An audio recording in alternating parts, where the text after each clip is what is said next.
Uh, in lift and six lantai. Six lantai. Lantai. Six. Lantai. Yeah. Which building? Which building? Ada yang nanya lihat Yes. Do you know where the library? The library is A building. Okay. So there, Okay. and on the left side you can see the lift. You can press the sixth floor. Okay, sixth floor. Sixth floor. Yeah. Oh, sixth floor. Yes, Floor. sixth Yeah. floor. Okay. That's all. Thank you. Thank you. Oke, jadi teman-teman, di sini aku akan menjelaskan tentang perbedaan antara bahasa dan komunikasi.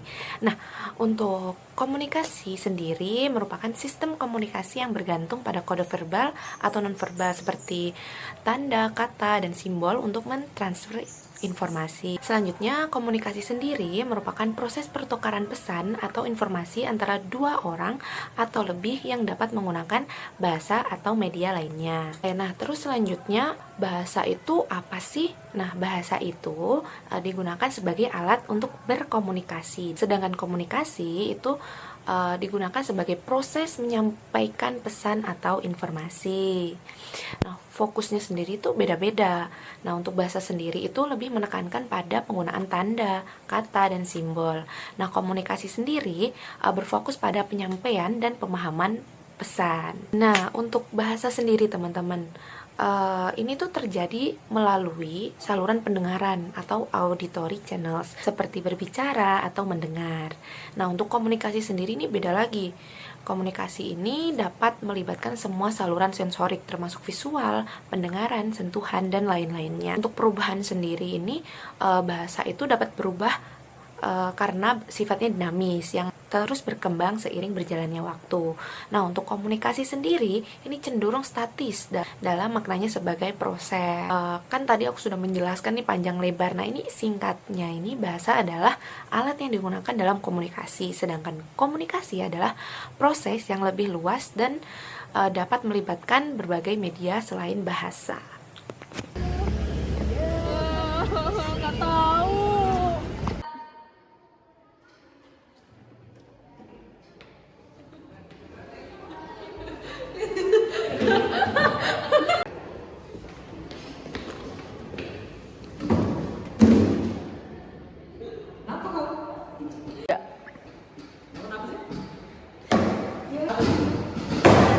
Ada bule nanyain, dia nyari perpus lah itulah. Terus aku nggak bisa jawab. Untung ada Egi. Ya elah, masa gitu aja nggak bisa jawab, sekarang perpus doang. Tadi tuh ada bule nanyain tuh perpus. Bule? Iya. Dari mana? Cantik ya? Tahu lagi di depan gedung alam. Cantik. Nggak masalah itu David, masalahnya aku ditanyain aku nggak bisa jawab. Tanya apa? Nanya perpus dia, terus aku kayak bingung aja gitu bahasa Inggrisnya jawabnya. Untung ada Egi temen kamu Egi yang Tanya di mana? dia orang sebelah kita nanya library di mana sih kayak gini kan aku nggak tahu bahasa Inggrisnya lantai apa, aku gini lah. Perpus David terus Ya. Perpus, oke. Tapi menurut aku ya penting deh belajar bahasa Inggris tuh. Lo buat apa, Cok? Lagian yang salah kan bulenya. Kita di Indo, kalau harusnya kan dia yang belajar bahasa Indo. Nah, untuk selanjutnya, bagaimana sih pembelajaran bahasa kedua itu mempengaruhi otak manusia? Kalian penasaran nggak? Nah, belajar bahasa baru itu dapat meningkatkan plastisitas otak, memperkuat koneksi neuron, dan mengaktifkan area otak seperti korteks prefrontal serta hipokampus yang penting untuk memori dan pengambilan keputusan. Nah, proses ini dapat memperlambat penuaan otak loh, dan meningkatkan keterampilan kognitif kita, termasuk multitasking dan pemecahan masalah. Orang di negara orang belajar itu pelajari bahasanya dong. Bukan cuma bule, misal kita di dunia pekerjaan kita juga butuh bahasa Inggris. Buat apa? Ya siapa tahu kita kerja di luar. Nggak perlu. Aku nih local prep. Lah, kerja paling mau di sini aja. Buat apa? Kok ngomong sama orang tuamu emang pakai bahasa Inggris? Ya enggak, tapi kan kalau kamu di kampus, kamu lihat jurnal. Jurnalnya kan bahasa Inggris kebanyakan. Terus kamu gimana? Nah, Ya iya ditranslate kan Iya, tinggal kalau kamu ditranslate. bisa bahasa Inggris, kamu nggak perlu translate bahasa. Ah, males ya mau belajar. Kalau nonton film, nggak usah pakai subtitle. Terus pasti ada semua. Ya, belum tentu film bajakan pasti bahasa itu sama lebah ganteng, iya nggak? Ya udah nyari yang ada. Atau enggak ya udah bahasa nonton sekalian. Nggak enak banget. Belajarlah bahasa Inggris. Daripada kamu harus bolak-balik translate enggak iri tahu orang bisa bahasa Inggris kayak tadi aku lihat kayak gitu kayak lancar banget, aku kayak santai gini-gini. Nah, makin kita gak selalu gak tiap hari ketemu bule kok. Iya kan nggak cuma boleh doang buat kehidupan sehari-hari itu perlu banget bahasa Inggris. Mama sih kayak penting banget loh kamu belajar bahasa Inggris. Iya. Bahasa yang lain, Iya. bahasa Jepang, bahasa Cina, bahasa Mandarin. Ya udah. Emang apa sih pentingnya belajar bahasa lain? Nah, kalian termasuk yang mana nih? Kalian termasuk David yang gak mau banget nih untuk belajar bahasa, atau seperti Verlia yang pengen banget belajar bahasa? Nah, sebelum kita menggali lebih dalam kalian tipe yang mana, mungkin kita lebih baik belajar terlebih dahulu nih, apa itu bahasa.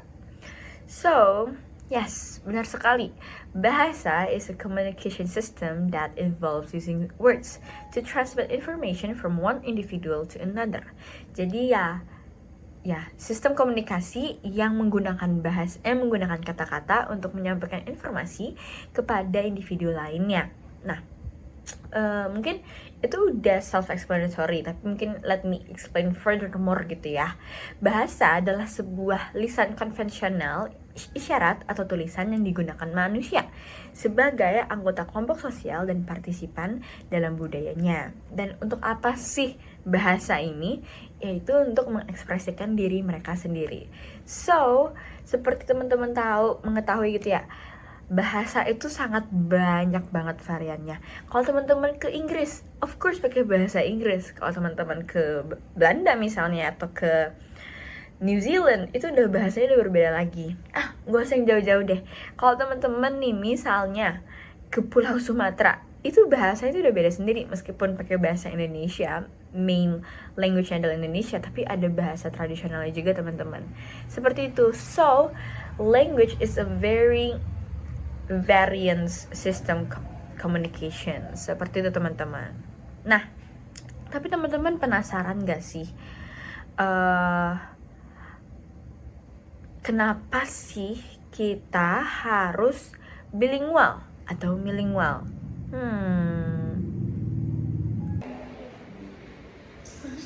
Di. Ah, Ya apa? gitu. Oh. I'm very, very different from my wife here, Kathy. I love video games a lot. But that means I also like to stare. Pakai subtitle dong. Iya. Ups, nggak ada Inggris semua. Ya, bahasa Indonesia lah. Nggak ada orang yang video yang bikin sendiri Enggak asik.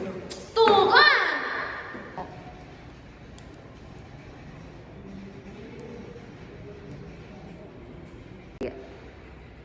Fit, ini maksudnya apa ya? Gak ngerti. Terus aja gak sih? Tapi lebih paham bahasa Inggris sebenarnya. Gak paham. Nah, gimana dong presentasinya kan pakai bahasa Inggris besok? Hah? Emang iya? Tuh kan. Wih, peluang kerja nih. Basic sana, apa bisa sih?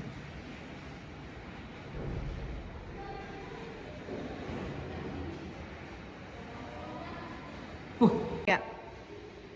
Gaji pokok 15 juta. Kualifikasi ya harus bisa bahasa Inggris. Tuh kan. Nah, tadi merupakan salah satu kasus kalau misalnya di video sebelumnya teman-teman memilih seperti David yang nggak mau belajar bahasa lain. Nah, in this term adalah not being bilingual atau multilingual. Nah, sebelum kita lanjut lebih dalam gitu ya, apa manfaat dari being bilingual atau multilingual? Apa sih itu bilingual? Nah, bilingual adalah istilah yang digunakan untuk menggambarkan kemampuan seseorang dalam menggunakan dua bahasa dengan lancar dan fasih. Nah, kalau multilingual itu lebih dari dua, teman-teman. Nah, kita lanjut nih. Apa sih manfaat dari being bilingual atau multilingual? Pertama, teman-teman bisa improve problem solving skills. Kenapa bisa gitu? Karena being bilingual mempunyai kecenderungan nih untuk selalu switch, ada constant switch antara bahasa, sehingga membuat kognitif kita lebih fleksibel dan membuat kita lebih mudah untuk melihat masalah atau problem dalam different angle. Seperti itu teman-teman. Dan yang kedua, ada improved memory and multitasking. Nah, kenapa bisa gitu juga? Karena mengatur dua bahasa atau lebih membuat otak kita tuh untuk store dan mengambil informasi lebih efisien dan memperkuat kapasitas memori kita. Dalam buku Bilingualism in Development, Language Literacy and Cognition, di-highlight nih bahwa bilingual improve fokus kita, memori kita, dan kemampuan untuk mengambil keputusan juga. Kamu kok bisa sih bahasa Inggris gitu? Aku dari kecil sih soalnya diajarin mama ke klub gitu kan, terus kayak environmentnya kan udah kayak bahasa Inggris. Nah, aku kayak unconsciously aku bisa ikut bahasa Inggris juga gitu, meskipun sampai sekarang. Tapi kalau misal sekarang aku mulai belajar pakai bahasa Inggris, telat nggak ya? Enggak. Kalau gitu solusinya gimana ya Gi biar bisa belajar bahasa Inggris? Kalau dari teman-teman aku sih itu dia ikut kayak kampung Inggris gitu. Nah itu kayak belajar bahasa Inggris kayak nggak boleh ngomong serius sama sekali. Gitu terus kayak 2 minggu atau seminggu gitu. Terus ada Duolingo kalau kamu mau itu juga bisa kok belajar lewat situ atau lewat kayak hal-hal simpel kamu pakai sistem software tuh pakai auto Inggris gitu loh.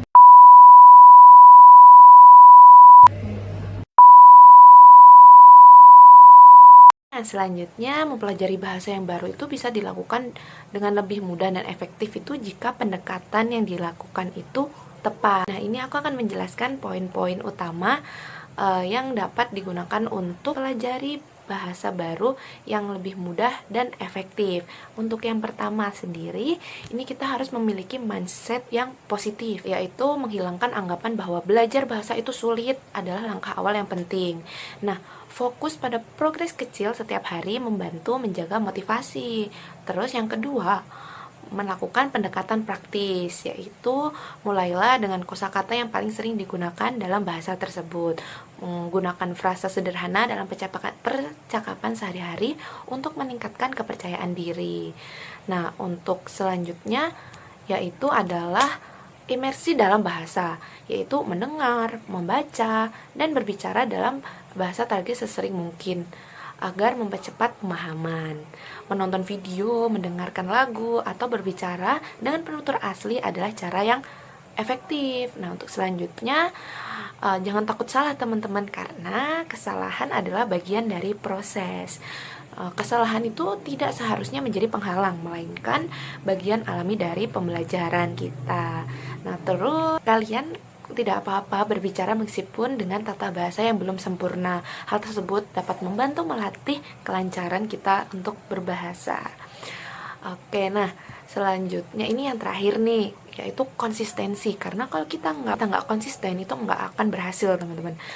Karena kita harus mendedikasikan waktu kita meskipun hanya beberapa menit untuk belajar bahasa yang ingin kita pelajari atau kuasai.